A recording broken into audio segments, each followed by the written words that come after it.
आणखी एक महत्त्वाची बातमी। सोलापूर दक्षिण विधानसभा मतदारसंघात माजी सहकार मंत्री आमदार सुभाष देशमुख यांना आणखी एक धक्का बसलाय।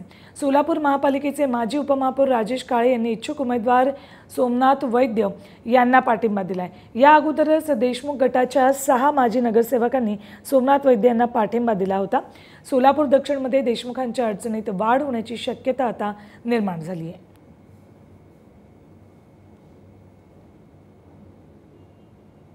होणाऱ्या 2024 विधानसभा मतदारसंघामध्ये विधानसभेच्या निवडणुकीमध्ये आम्ही सर्व नगरसेवक, मी स्वतः आणि आमचे सर्व कार्यकर्ते, पक्ष संघटनेतले सर्व लोक आणि दक्षिणमधील सर्व ग्रामपंचायतीचे सरपंच यांचा सोमनाथ वैद्य यांना पाठिंबा आहे।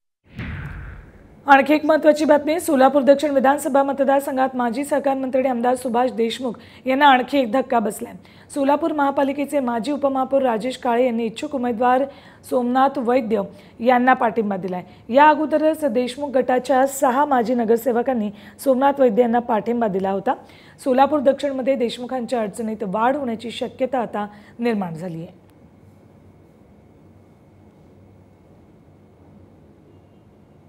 होणाऱ्या 2024 विधानसभा मतदारसंघामध्ये विधानसभेच्या निवडणुकीमध्ये आम्ही सर्व नगरसेवक, मी स्वतः आणि आमचे सर्व कार्यकर्ते, पक्ष संघटनेतले सर्व लोक आणि दक्षिणमधील सर्व ग्रामपंचायतीचे सरपंच यांचा सोमनाथ वैद्य यांना पाठिंबा आहे।